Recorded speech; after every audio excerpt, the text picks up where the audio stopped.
Hey, good morning, everyone. Good morning. How's everyone like my new hat? How you like my new hat? Let me know. I'm just getting setting up. I'm setting up my Instagram live as well, folks. But looks like I'm live already. But yeah, how's it going, everyone? Let me know in the comments if you can see me and hear me. Okay. Looks like all looks good. But let me know. Let me know in the comments you can see me and hear me. Okay, and let me know who you are, where you're tuning in from, and let me know what you think about my hat, my new hat. You got to market and promote yourself, folks. You got to market and promote yourself. So let me just make sure the LinkedIn notification actually went out. I know LinkedIn's been messing around with me as of late, so I don't know if the notification has even gone out. But let me know in the comments. Yeah, we got BT. BT Nandu is in the house. Hey BT, nice to see you here. Rajesh, thanks. Rajesh is looking sharp, Dean. Awesome. I appreciate that, Rajesh. Thanks for tuning in. And shout out to everyone tuning in from Instagram. I see that Jasleen is tuning in from Instagram. So shout out to Jasleen, and shout out to everyone tuning in from Facebook, from YouTube, as well as Periscope as well. Shout out to all my Periscope people as well. Famata says, yes, I can hear you. Famata, all the way from Arizona. Wow, all the way from beautiful Arizona. Thanks so much, Famata, for tuning in. Appreciate you joining in here. We got Varun from Philadelphia. Philly's in the house. We got BT from India. BT says, nice merchandise. Appreciate that, BT. Really appreciate that. I'm just going to put everyone's comments on the screen here. Varun from Philly. We got Deepak. Thanks for tuning in, Deepak. BT, audio, video, both good. All the way from India. Wow, BT, yes, all the way from India. Good to see you here, my friend. Sri Bala says, hi. How's it going, Sri Bala? We got Saad. Very cool. Awesome. Thanks so much, Saad. So, folks, this is a great networking opportunity for all of you. So all of you in the comments, let everyone know who you are, what your position is, and which city you're from, and let everyone know you're open to networking, right? Jasleen says hi from Instagram. Thanks so much, Jasleen. Nice to see you here. Thanks so much for tuning in. Networking opportunity, folks. You got to network. You got to network with each other. Take advantage of being in the live and interacting with the other people, right? If you want to start growing your network, this is a good place to start growing your network. Adil says, I like your cap. Awesome. Thanks so much, Adil. Appreciate it. Yeah, folks, I got this hat for myself because you got to be branding yourself, right? You got to be branding and promoting yourself. So appreciate that feedback. So today's topic, folks, I'm going to be talking about how do you respond to like the correct process and steps that you need to take in responding to interview questions, because that's very important. By the way, before I get to that, I do have a few announcements in regards to some upcoming live shows as well. So I'm going to give you a heads up on that. But we got some comments here. Adil says Toronto, awesome, sounds good. Kanaya from India, senior Salesforce developer. Ruzan, that's good to see you. Ruzan says, wow, DK cap, can I get one? Appreciate that, Ruzan. I'm going to speak about Ruzan shortly, folks. He's a great person to be connected to as well. Famata says, I'm interested in becoming a business analyst. Awesome. By the way, Famata, I actually had a few guests in my previous Tech Talks shows who were business analysts, and they talked about business analysis. So go to my profile, go to my previous post. You should see those interviews. I had a couple of people who were BAs, so you might get some great information out of that. Sadaf, thanks so much for tuning in from Toronto, and Saad also from Toronto. Awesome. Toronto is definitely in the house. The 6 is always in the house, so that's good to hear. So, folks, just a few announcements before I get started on today's topic. And yeah, what I was saying is, did you know that in responding to interview questions, there's actually 7 steps you need to be taking before, like during the whole process of responding to interview questions? Did you know that? Did you know that there are 7 steps? Let me know in the comments. And by the way, 5 of those steps occur before you even respond to the interview question. Did you know that? And are you taking those steps, folks? That's what you need to be asking yourself, right? And also, just a quick announcement. And I know that Ruzan was in the comments, but Ruzan will actually be my guest this Thursday, folks. So this Thursday, September 3rd, 2020. Of course, we're in 2020, right? But 11 a.m. Eastern time zone, Ruzan Karba is going to be my guest. So Ruzan is an AML and banking professional, real great and amazing success story. He actually came here as an international student a couple of years back. I think it was, I don't know how many years back, but we're going to talk about it in detail when I have him on the show. And folks, he has risen through the ranks in such a competitive industry, such as banking, right? And AML at that. AML, for those of you who don't know, is anti-money laundering. So he's going to be talking about his journey. How did you come to the country as an international student and rise to the ranks to currently being the manager of the financial intelligence unit at one of the major banks here in Toronto? I know this is going to be a very interesting and great conversation. Even for those of you not in banking and have no interest in banking and AML, definitely make sure you tune in so that you get this great information that Ruzan's going to be sharing with us. He's going to be talking about his journey. He's going to be giving tips and advice in regards to how to navigate the whole job search process in the banking and AML industry. He's going to be sharing tips, advice, his own successes, his own mistakes, and that he's made in his career.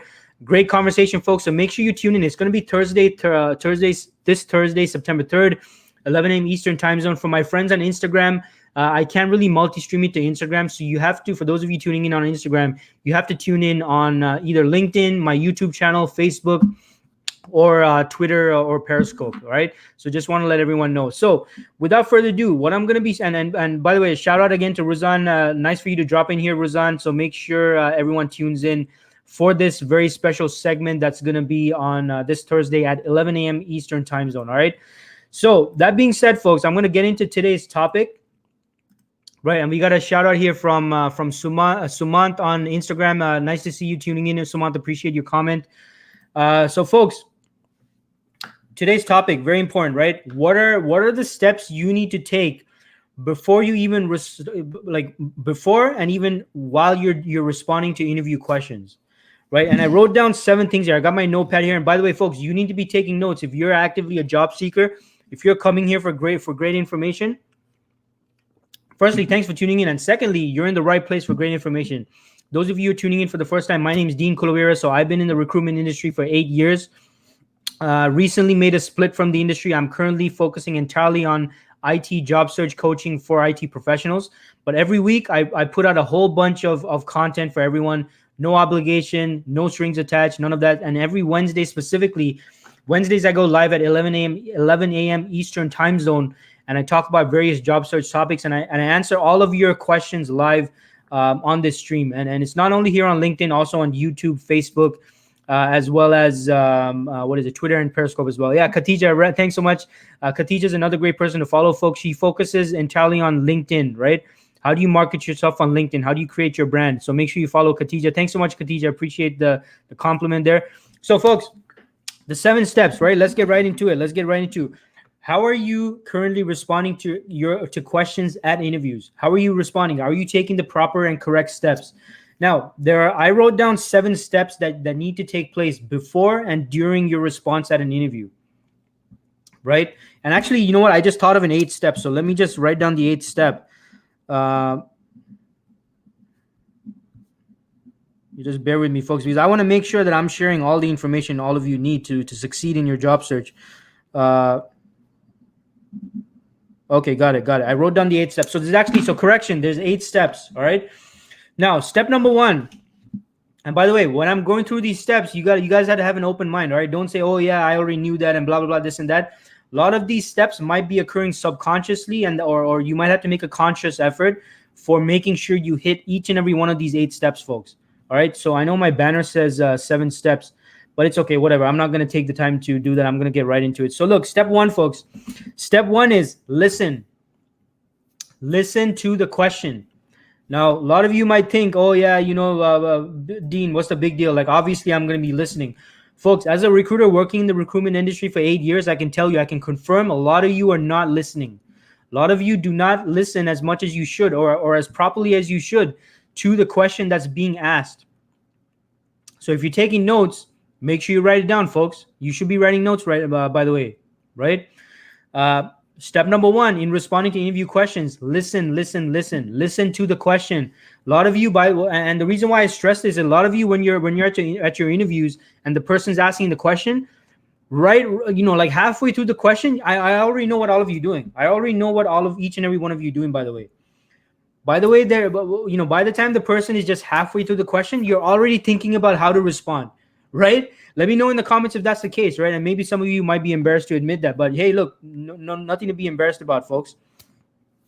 This is natural, and if you're doing that, there's nothing wrong with you. This is simply how the human brain works, right? You hear some information, you're already starting to analyze it and figure out, oh, okay, how can I respond to this? Can I talk about this project? Can I do this? Can I do that? Oh my God, is this going to be the right project? You're already freaking out, probably, right? This is why, by the way, a lot of you are freaking out at your interviews and you're not giving the proper responses, simply because of this number one step. Listen.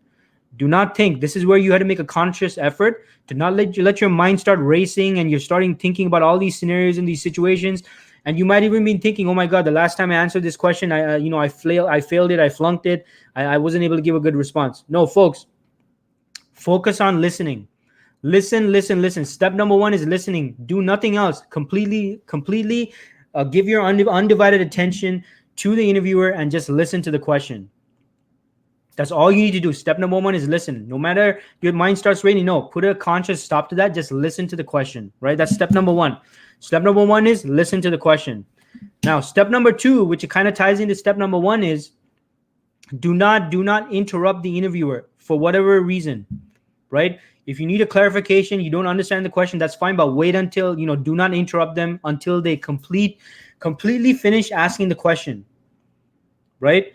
So number one, listen, right? Number two is do not interrupt the interviewer.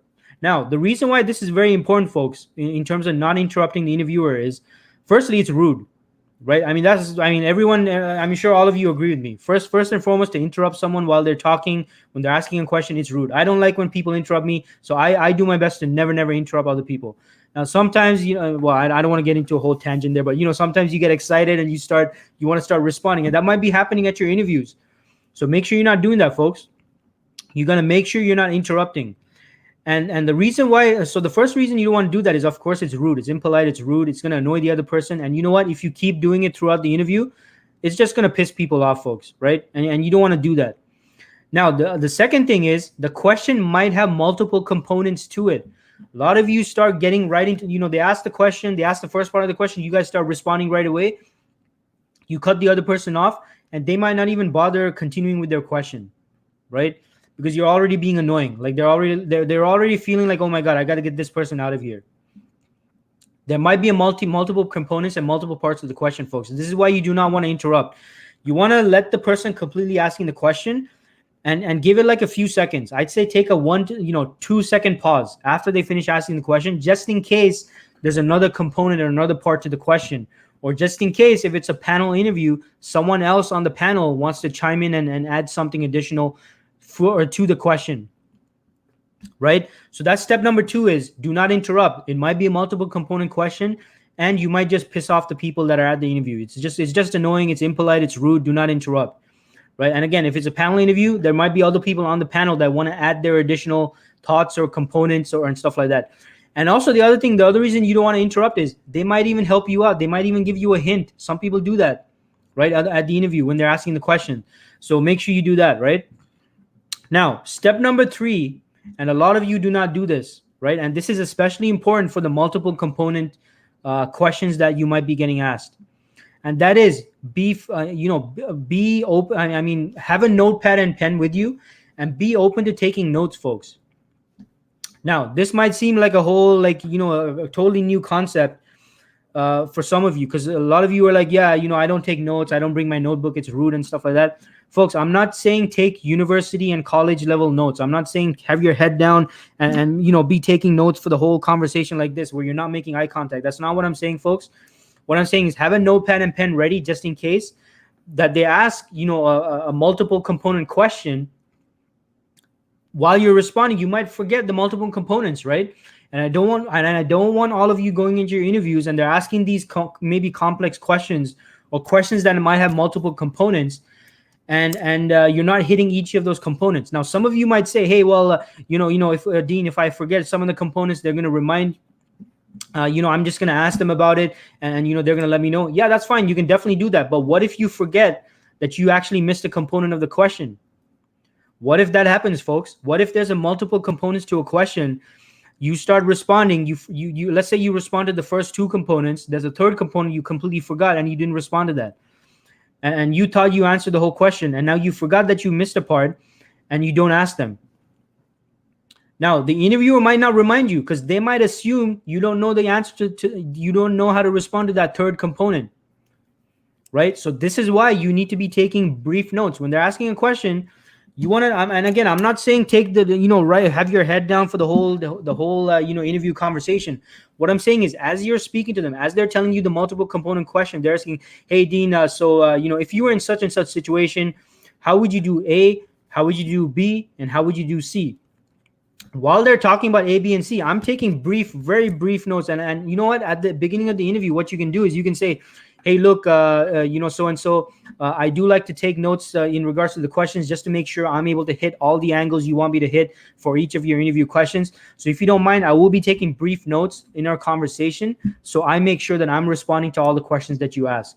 So give them a heads up right up front, folks, right? So that you'll be taking very brief notes. And again, folks, I want to stress this: brief, okay? You don't want to be, again, I don't want you to do college, university style. You got your head down for the whole thing and you're taking notes and you're not making eye contact. You're not building that rapport. You're not making that eye contact. No, that's not what I'm saying. I'm talking brief notes, folks, where you're literally, it's like 1 or 2 words, right? They're asking a question. You briefly write, okay, got it. That's the first part. Okay, second part. Okay, third part. That's it. Boom. You have the 3 components that you need to respond to. I'm using 3 as an example because, there might be multiple components to the question, right? But this will keep you stable and on track, folks. Because now, if you respond to the multiple components of the question, you know that you've answered all those various parts, and the notes help. So don't shy away from taking brief notes, folks, so that you make sure you're responding, especially if it's a multiple component question that you can respond to, right? So that you can respond to those multiple components and make sure that you're hitting those multiple components. So Sohail says not realistic. Yeah, all right, fine, fair enough, Sohail. If you don't feel it's realistic, feel free to log off. That's fine. If you think you know everything you need to know about interviews, congratulations, that's great. This is not the session for you. This is the session for people that need help in their interviews and they need the tips and practical tips, advice, and strategies coming from a recruiter working in the recruitment industry for 8 years. All right. So feel free to log off, Sohail. So moving on for everyone else. So make sure you're taking the notes, right? And again, these are brief notes, folks, so that you make sure you're hitting all those components that you can respond to those various components of the question, so that you're not missing out and they don't assume that you did not miss out on a certain part of the interview question that was being asked, right? So that's tip number 3. Now, tip number 4 is, right, and this comes down to, after they have completed asking the question, after you're sure that you have heard out the complete, all components of the question being asked. If you're uncertain about whether or not you understood the question, folks, feel free to even repeat the question back to them and to ensure that you got the question correctly, especially if it's a multiple component question, right? If there's multiple parts of the question, you want to make sure that you got all those components correctly and right. Then feel free to repeat it back to them, right? So if I ask you a question, I say, hey, so and so, what would you do in A, B, and C? Then I might, for me to confirm as an interviewer, to confirm whether or not I got the question correctly, I might say, okay, great, appreciate it. Okay, great, Dean. So and just to make sure I got the question correctly, you're asking me about A, B, and C. Is that correct? Then the interviewer will let you know. Yeah, that's right, that's correct. Or they might say that they might have a an additional component or anything of that sort. So that's what you need to do. That's why you need to repeat the question, just in case that they feel or you feel you might have missed a certain component for the question, right? So make sure that, again, if you're uncertain about the question, about what's being asked, about whether or not you got the complete question, feel free to ask them. Feel free to ask it back and confirm whether or not you got the question correctly, right? Because I don't want any of you risking or feeling like you're uncertain about whether or not you hit all those angles that's required for the question, right? So make sure you do that. And now the next step number 5 is, right, after you confirm, if needed, you confirm with them that the question was correct and all of that. Maybe you took some brief notes to take note of the multiple components of the question. Now, step number 5 is take a few seconds if needed, folks, to gather your thoughts. A lot of you are listening to it. Maybe you're taking the notes. Maybe you're confirming if the question's right, and you're going right into your response. Right? So what you want to do is you want to take a few seconds to gather your thoughts if needed. Now, I would not suggest taking, like a minute, 2 minutes, 3 minutes, or something of that sort. what you want to do is you want to take a few seconds just to gather your thoughts, right? Obviously, at this point, you've listened to the question, so I'm assuming you've understood what's being asked. You've taken you haven't interrupted the interviewer, right? That was step 2. You have not interrupted the interviewer, and you've ensured that if it's a multi-part component, you've listened to all those multiple components. If there's multiple people on the panel, maybe they've added their input. You've done that, so you haven't interrupted. Step number 3, if needed, you have taken brief notes while they were while or after they've asked the questions, just so you make sure you've hit all those components and you don't miss out on any of those components. And step number 4 is, if needed, you've asked them to repeat the question, or you repeat the question back to them to make sure that you got the question correctly, right? So far, that's what you've done. Now, step number 5, of course, is, you've taken a few seconds to gather your thoughts. So you've done step number 1 to 4. Gather your thoughts, folks. You are not obligated to go right into a response. If you need a few seconds, take a few seconds, because you want to make sure you're hitting all the angles and what you need to do to gather your thoughts, to maybe remember those relevant projects and all that stuff, so that you're able to properly, effectively, and efficiently respond to the question, right? So take a few seconds. If you need to take a few seconds, take a few seconds to gather your thoughts so you're able to respond to the question effectively, right? Now, it's only at that point, right? And again, we're now at step 5. We haven't even started responding to the question. And it's only at step 6 that you actually start responding to the question. So step 6 is respond to the question, right? So this is where, so again, I'm going to go over the steps for those of you who might have tuned in late, or you might be just tuning in. Step number 1 is listen to the question. Step number 2 is do not interrupt. Do not interrupt the interviewer. Might be a multiple component question, might be other people on the interview panel that want to chime in as well. So do not interrupt. Step number 3, if needed, after they ask the question or while they're asking the question, take brief notes. So you take note of what, and this is especially if it's a multiple component question. So you can take notes as to, what are the components they want you to respond to in your interview question. So you want to take notes if needed. Again, I want to stress, this is if needed. If it's a multiple component question, you do not need to take notes for each and every question. This is if it has multiple parts to it, and you want to make sure you're not missing out on all those parts. You want to take brief notes if needed. Step number 4, if needed, repeat the question back to them so you can make sure you understood the question, so that you're able to respond to it effectively and efficiently, right? And step number 5 is take a few seconds to gather your thoughts before you start responding to the question, right? That's step number 5. Now, step number 6 is you respond to the question, right? Now, going into step number 7 is, and this is in response to your response, right? In regards to your response should connect you and whatever they're asking you to explain with them and their situation and what their project is, what their problem is, or whatever their scenario is. You need to focus on relevance in your responses, folks, right? And I know that I guess there were some questions here. How do you what do you do if how do you answer the question? How do you answer? Someone says, can you tell me about a successful telephone interview? So one of the successful components, Gurpreet, is making sure that your responses are relevant to the company, to the organization, to the hiring team, or whoever it is that you're meeting with. If it's not relevant, folks, it might not really appeal to them. It might not capture their attention. So step number 7, which is probably one of the most important parts, is relevance, right? Relevance in your response. Is your response relevant? If you're talking about some project and maybe it was an impressive project, maybe it was a great project, maybe it was one of your key accomplishments, but if it's not relevant to what they are asking you to talk about, or what kind of a technology or framework, environment, industry, and all these things, if it's not relevant, it's not going to capture their attention, folks, right? So relevance is very, very important. Actually, I probably should have put relevance right after the part where you're gathering your thoughts, right? Actually, logically, it should be before. So it should actually be step number 6, before you respond. So you need to make sure after you gather your thoughts, you're thinking about the examples, the projects you worked on, and stuff like that. You need to ensure relevance before you start responding. If it's not relevant, it's not going to capture their attention. It's going to be irrelevant. And you're not going to reel them in. They're not going to see the relevance between what you bring to the table, your experiences, your projects, your accomplishments, the technologies you worked on, the frameworks, and all of that stuff. If it's not relevant, it's not going to capture their attention, folks. So that's the next step. And then next would obviously step number 7 would actually be responding to the question. So you need to respond with the relevant examples, relevant projects, relevant, whatever, right? So step number 8 would be confirm if the response is sufficient, right? And you want to do this to, and you don't need to do this for each and every question. But what you want to do is you want to make sure that what you responded to is sufficient. And this and the reason I mentioned this step, which is step number 8, is especially if you give a response and you're not sure if it's maybe you're unsure whether your response was too vague or too concise. Maybe you're unsure whether you provided enough information.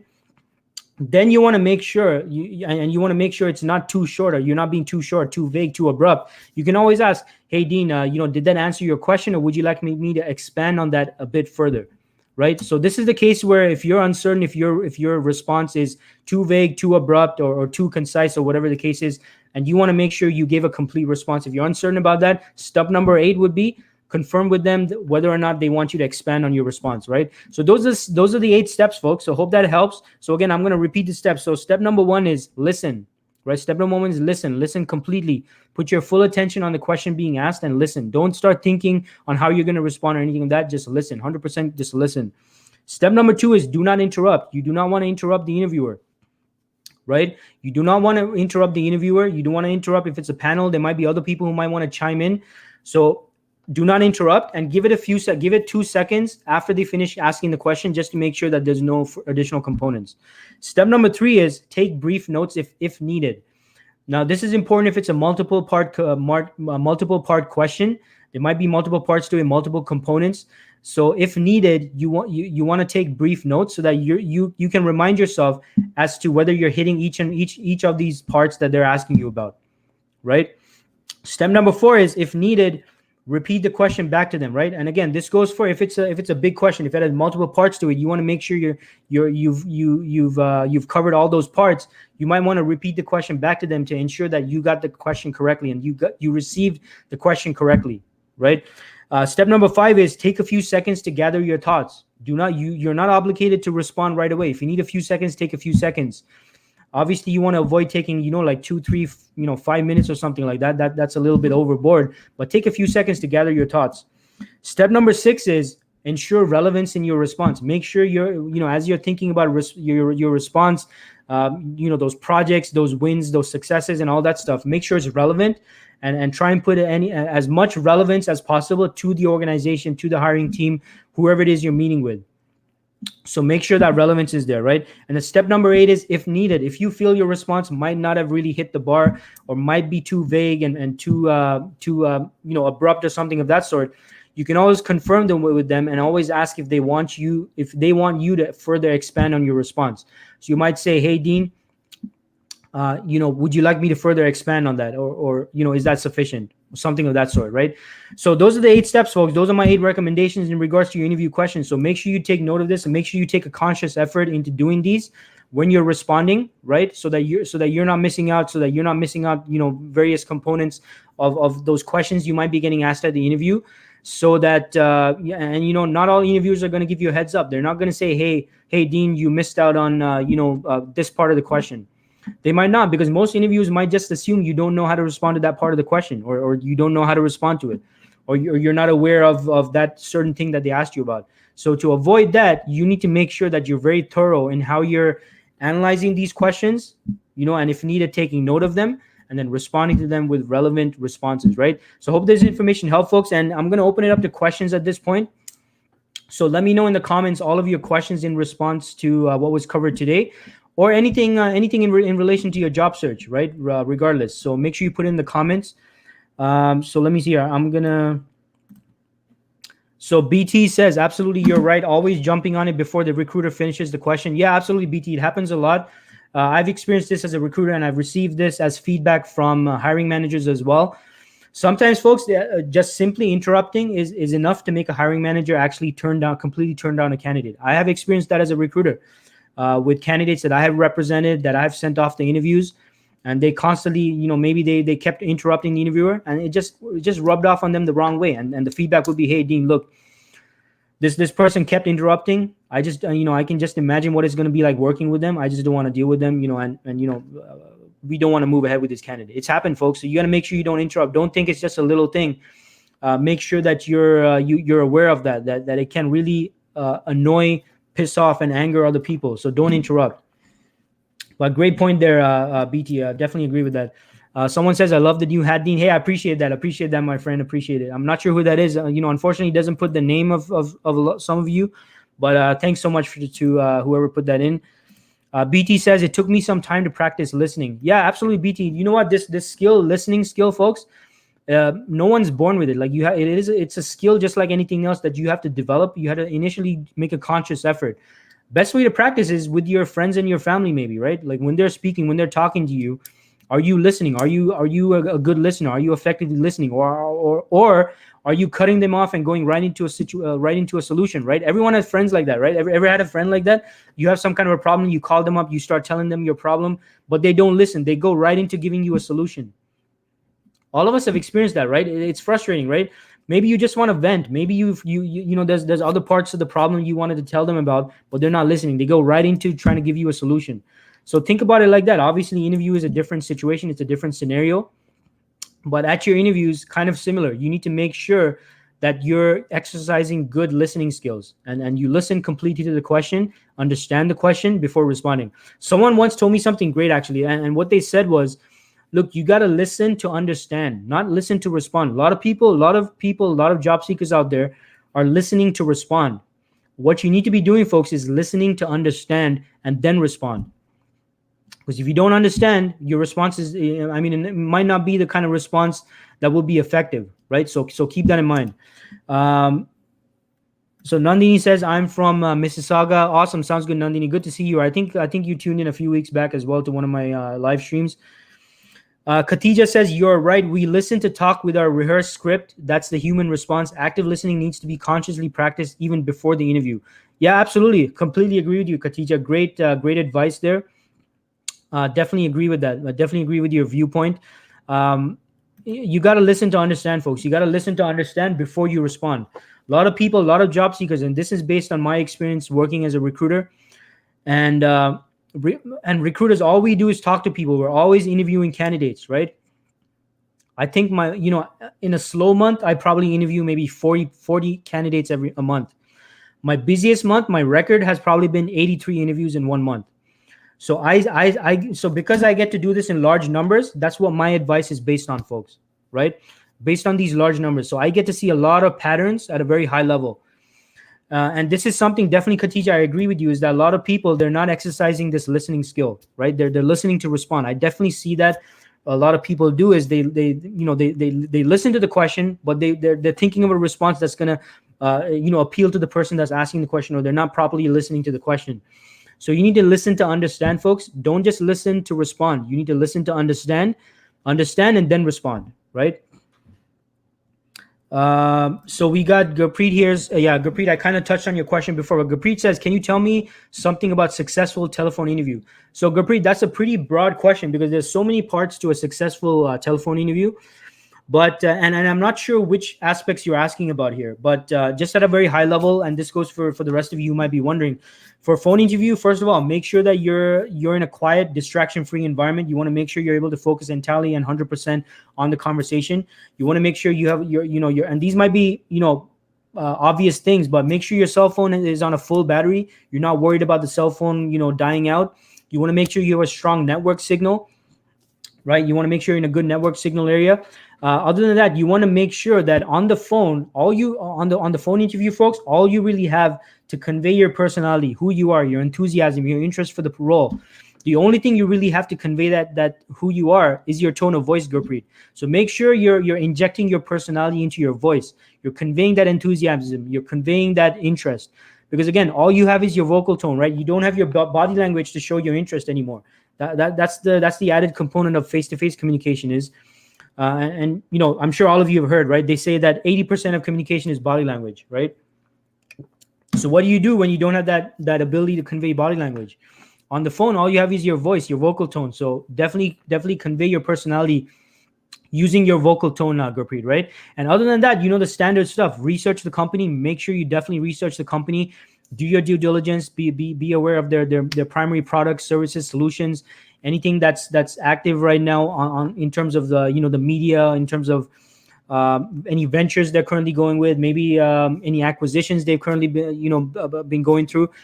you need to be aware. You need to show that you're interested in the opportunity and you've done your research about the company, right? And secondly, obviously, you want to definitely research the person you're going to be having the phone call with. Research them on LinkedIn. Don't add them on LinkedIn just yet, but you want to research them and their background. I'm not sure if this is an HR interview or an interview with a technical like hiring manager, Gurpreet. But in any case, you need to identify who the person is and do some background research on them so you're aware of who they are, not only who they are, but what kind of questions you can anticipate them asking. Right. So at a very high level, Gurpreet, those are some tips for telephone interviews. And have your resume in front of you, have the job description in front of you, so you have that to refer to, and make sure you're the expert on your resume, Gurpreet. The person on the other side of the telephone, all they're going to have in front of them to represent you is your resume or maybe your LinkedIn profile. And they're going to be referring to that and asking you questions. So you need to be able to expand on, justify, and elaborate each and every bullet point on your resume if needed. So you don't want to waste time on the phone interview trying to remember things and trying to recall things, especially if they ask you about something that might be from a few years back, right? So hope that helps, Gurpreet. All the best on your phone interview. Let me know how that goes. And appreciate you tuning in. But it's a great question. Hope that helped. I'm pretty sure that helped other people as well. And we got some feedback here. Someone says Dean's interview advice is on point. Thanks. Appreciate that. And someone asks, what's the best answer if you don't know the answer at all? Yeah, I mean, so look, if you don't know the answer at all, you don't want to start fabricating and start BSing your way through the response, folks, right?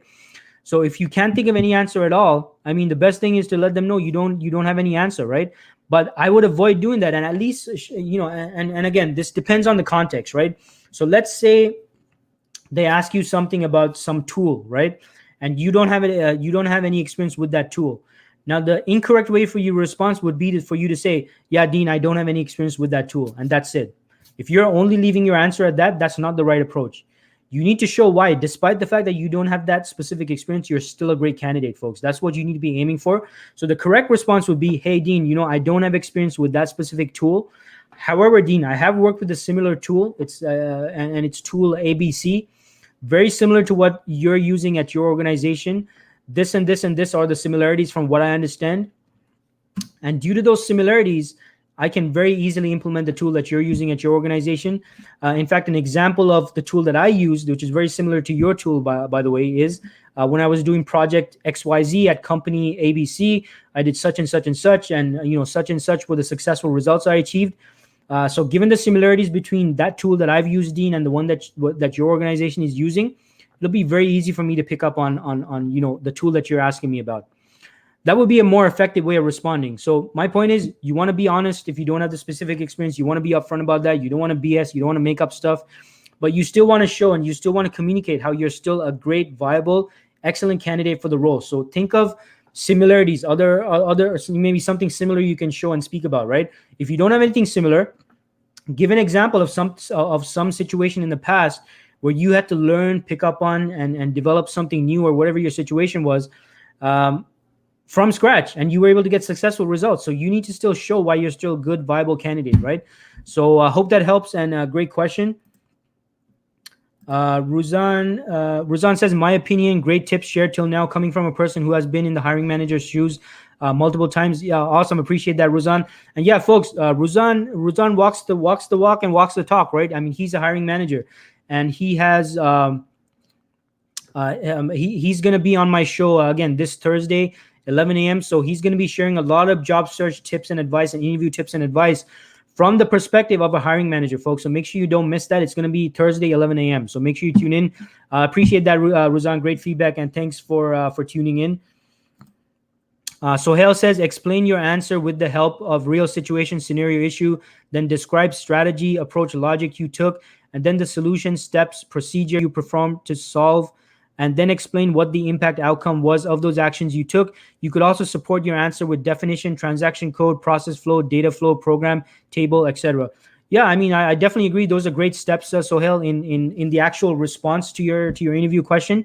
And take note, Sohail mentioned something very important, right? Like in terms of what the real situation and scenario was, and especially what was important that Sohail mentioned is the actual impact and outcome. Discussing the actual impact and outcome, folks, is extremely important, right? In your actual response.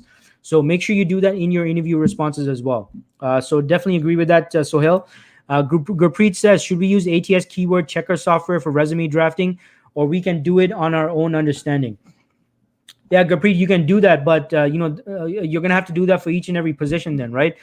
Don't depend solely on the ATS, folks. I mean, definitely there are certain keywords that are associated with your field and your skill set. But what you need to do is you need to make sure that you're using every channel available to you to approach the right people, the decision makers, the hiring managers, and all of that stuff. Right. So you need to make sure you're taking a multi-pronged approach. Do not depend only on online applications.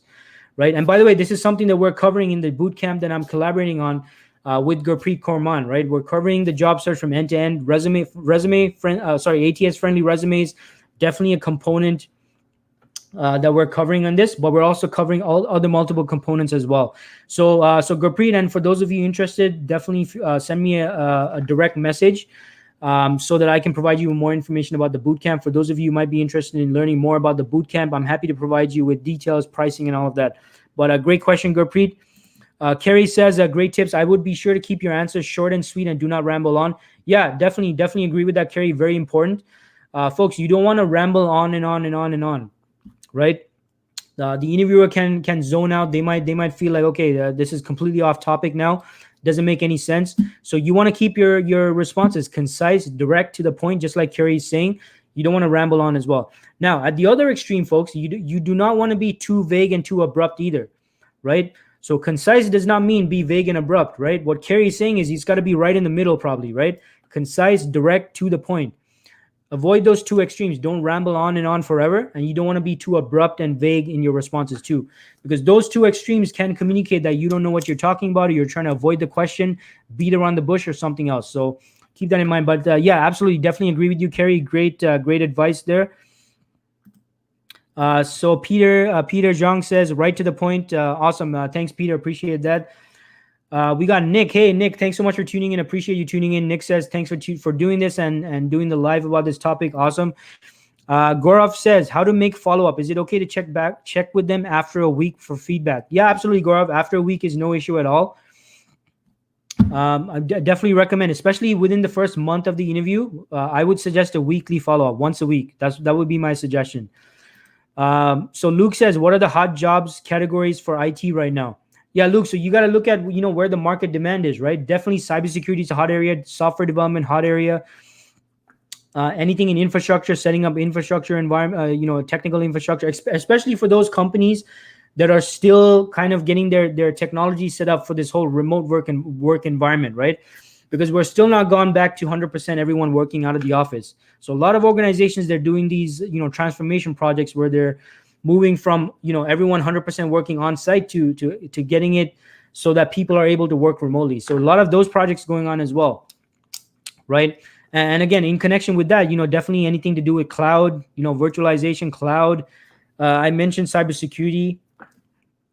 There's just so many parts and components within IT itself, folks. So look, definitely look. And again, folks, if you're watching the news, look at where the demand is, because when you examine where the demand is going, where the money is going, where the investments are flowing, it should be pretty simple for you to see where in that space technology plays its part, and how that's going to influence things in that department or that category or that product, that service, that solution. So yeah, I hope that helps, Luke. And Gaurav says, how to tackle the salary question asked at the end. Is it good to give a range? Yeah, so this is a great question, Gaurav. Look, so my thoughts in regards to a range, folks, if you're going to give a range, two things to keep in mind, right? Firstly, make sure it's not too broad of a range. A lot of candidates are giving ranges that are way too broad. Like if you're giving like a 10K or a $10 per hour range, that's kind of a little too broad, right? My suggestion, my professional opinion, if you're giving a range, keep it within a 5K or $5 per hour range if it's for contracts. Keep it tight. That way, your chances are you're going to be happy with what you're going to get back. Like if it came down to negotiations and it ended up with being something more so on the lower range, whereas you giving something in a 10K, 20K range and you end up with something that's maybe closer to the lower end of the range, and that's not going to make you happy, and might even annoy you and bother you as to why they didn't give you something that you were asking for at the higher end. So keep it tight, folks. Keep it tight. If it's a full-time job, I would suggest keep it in a 5K range. Hourly with the hourly contract, same thing. I'd probably keep it at like a $5 per hour range. Although for contract, this is kind of a bit different, right? Because contractors kind of operate in a different way. But this is where you got to make your judgment, right? And in terms of tackling the salary question, Gaurav, this is where Gaurav, yourself, and all of the other folks here, you got to do your market research. You got to do your due diligence. You got to do your market research, and know what your value is based on your skill set, and what you bring to the table, and what kind of problems you can solve for organizations and for whatever your industry is. So this is where you got to do your due diligence, Gaurav, right? And for the rest of you out there, so that's how you got to do it, and you got to convey your salary expectation with confidence. How you deliver what you're looking for also makes a huge difference. So hope that helps, Gaurav. Appreciate that tip. Appreciate that question. Yamini says, thank you for your suggestions and time. These sessions are really helpful. Yeah, no worries, Yamini. Great to hear that you got value out of it. And Hari Curran says, you have always given the best tips for job seekers. Your hat is highlight of the show and looks good on you and cool. Awesome. Awesome. Thank you so much, Hari Curran. Really appreciate that. Yeah, got to brand yourself, folks. You gotta be, if you have a brand, you got to develop your brand. By the way, all of you watching this, you might not know it, but you have a brand. All of you have a personal brand. And if you're posting on LinkedIn, you are a reflection of your brand, right? You got to post, you got to establish yourself as an expert, folks. You got to be the expert in your space. When people think of, the expert business analyst, or the expert software developer, the expert project manager, if that's your, whatever your skill set is, like, you got to be the person that everyone thinks about. You got to be your brand needs to be associated with your field, your skill set, and your industry. So make sure you're doing that, folks, right? And before we wrap these things up, just for those of you who are IT professionals, you might be encountering some struggles in your job search. I am currently collaborating on a group coaching program with Gurpreet Kaur. It's a 5-week coaching program. It is a paid program, folks, right?